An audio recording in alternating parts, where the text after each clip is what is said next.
Good morning, Mr. Craddock. Mr. Craddock, you're charged with theft. You're facing up to a year in jail and or a $4,000 fine. We're going to do probable cause. You have the right to remain silent. Anything you say can or will be used against you. You have the right to have an attorney present. If you cannot afford one, one will be appointed to you, sir. Okay. Yes, Judge. One moment. It's loading right now. Okay. An officer was dispatched to a target in response to a theft. The officer made contact with the complainant, the loss prevention officer, who stated he observed the defendant come into the store and make a small purchase, leave, and then return and conceal merchandise in the shopping bags. The defendant then took the concealed merchandise and walked past all points of sale without $750 worth of merchandise hidden in bags and walked right out. That's not a rookie move. That's bold. What would you do if you were the judge? Show mercy or throw the book? paying. The total taken was $750.05. And was he with anyone? No, Your Honor. All right, Mr. Craddock, I'm going to find that there's probable cause to go forward with the case. How old are you, sir? What do you do for a living? I am currently waiting for a call to back so I can I'm currently working. Say that again. I am waiting for a college to get back to me, but I'm currently working at Taco Bell. So you graduated from high school? Okay. Did you want to apply for an appointed lawyer, sir? Would it be okay if I ask my mom that? Is your mom here? Sure, of course. Mom, come on up.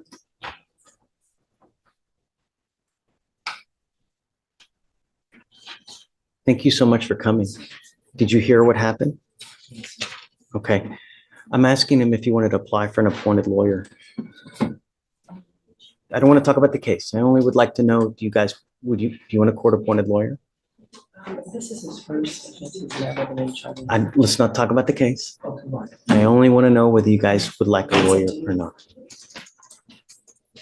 Let me put it to you this way.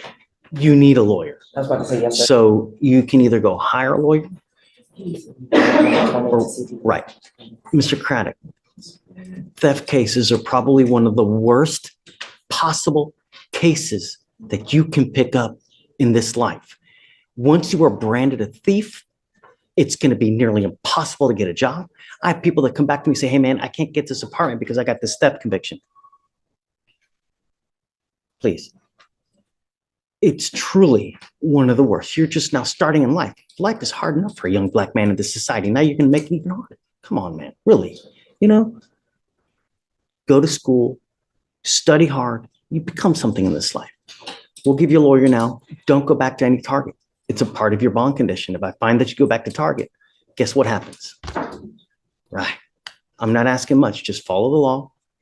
Don't pick up any new cases. Don't go back to Target. And then I'll provide you a lawyer today. All right? Okay, guys. I'm going to have you sign a reset with Victoria. We'll have you take your seat in the jury box. I need you to fill out an application for me, and then we'll have you talk to someone.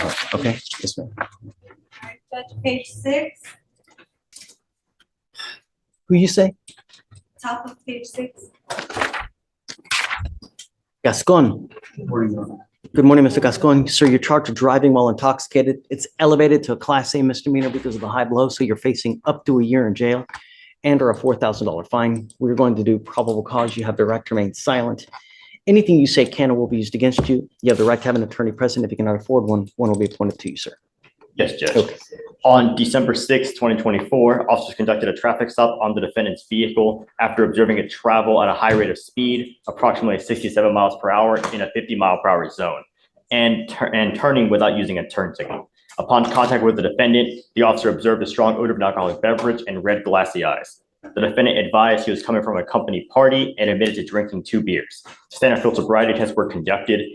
Over twice the legal limit and still claiming just 2 beers. That's the oldest courtroom line in the book. But does it ever work? Tell me in the comments. Honesty or damage control? HGN 6 out of 6, walk and turn 6 out of 8, one leg stand 0 out of 4. The DIC was red and the defendant consented to breath. The results were 0.166 and 0.167. Okay. Mr. Gascon, I'm going to find that there's probable cause to go forward with the case. Did you run his license? Eligible, Your Honor. Okay. You are not allowed to drive unless you have valid liability insurance, and I am making that a condition of your bond. Do you understand? Sure. I am also ordering you not to consume alcohol, illegal drugs, or unprescribed controlled medication. I'm going to randomly test you. If I find that you're consuming alcohol or illegal drugs, it's not going to go well for you. Do you understand? Your Honor. We are going to reset your case to give you time to hire lawyers. So I'm going to have you go to Victoria, sign a reset. You'll get with Felicia for your bond conditions, and after that, you're free to go. Yeah. Don't wait. You need to get on it quick. There's a lot of timing requirements. All right? Okay, please. Next judge is page 7. Gonzalez, come on up. Mr. Capitan, come on up. How are you? Great to see you. See you, Judge. It's me. You look very sharp.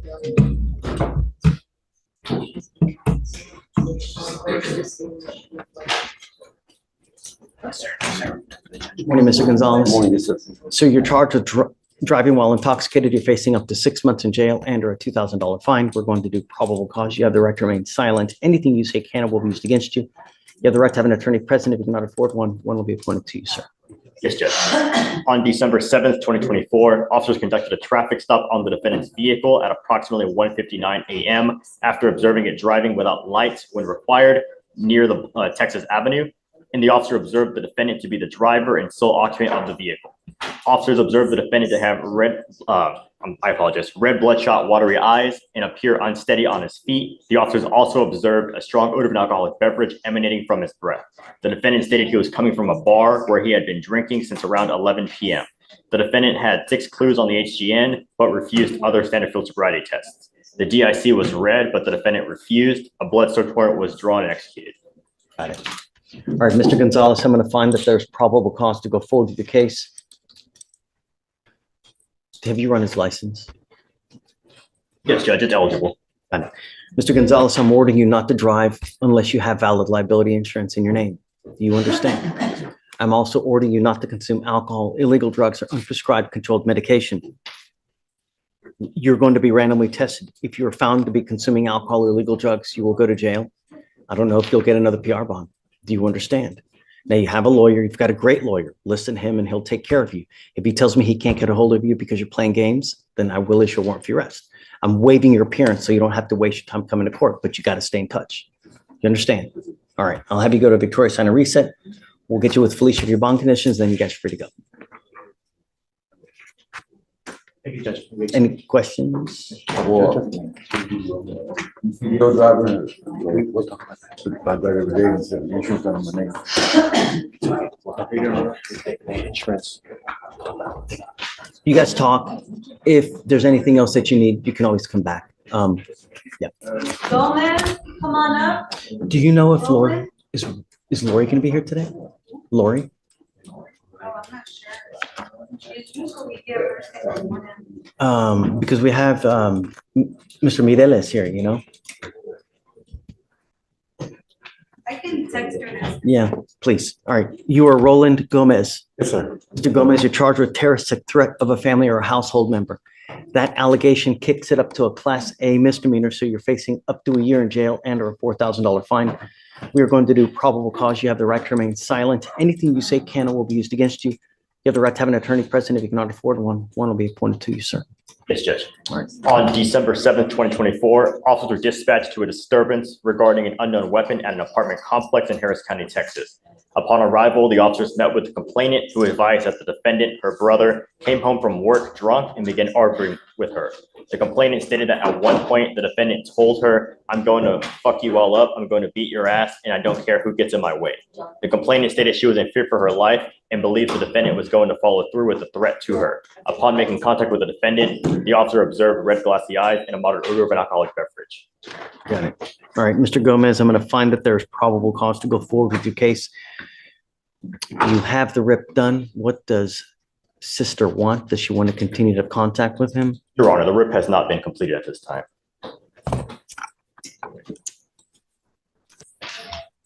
Okay, do you mind? The RIP is not done on this one for no contact. Go. You don't have a number, Judge, on that one. That's the one. And that's the one we were in. Right, I was making sure. I looked at the offense report, Judge. There's no number listed on it and there's no number listed in the CCH. So I just am gonna get my investigator on it. I couldn't locate her and that's why I couldn't do the writ. So, Mr. Gomez, the way it works is that I'm going to order you not to have contact with this person because I don't know if she wants to have contact with you. Until I know, I'm going to order you not to have contact. I'm also going to enter in a magistrate's order for emergency protection. This is a court order that identifies her as a protected individual. You cannot commit family violence or an assault against this person. Commit an act in furtherance of an offense under section 42.072 of the Texas Penal Code, which is the stalking statute. You cannot threaten, harass, use another person to communicate a threat or harassing behavior. You cannot be in possession of a weapon or go within 200 feet of where she lives or where she works. Do you understand? Yes, sir. If you violate this court order, the state can and probably will file a violation of protective order. And it's one of the worst cases you can pick up. You pick up one of those, things will go sideways extremely quick. I am also ordering you as a condition of your bond not to consume alcohol or illegal drugs. You will be randomly tested.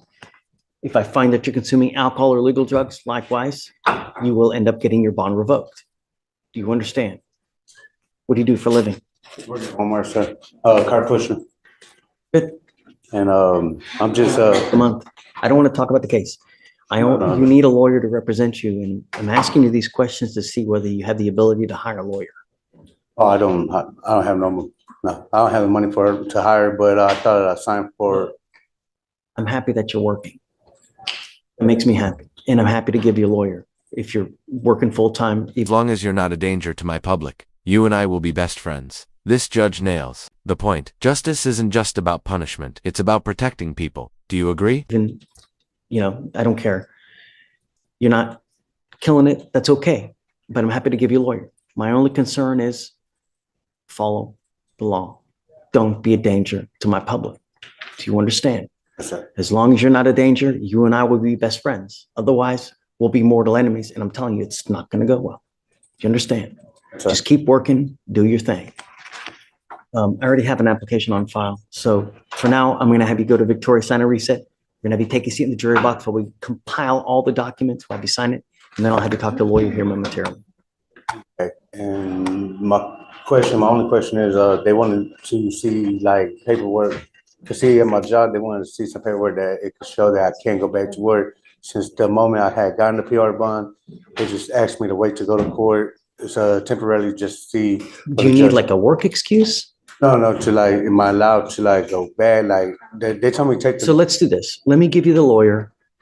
You can talk to the lawyer and the lawyer can talk to me and we'll go forward. Okay?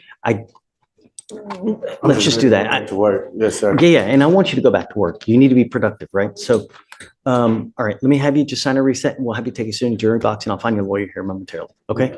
All right, bud. Mr. Gomez, you can come up here.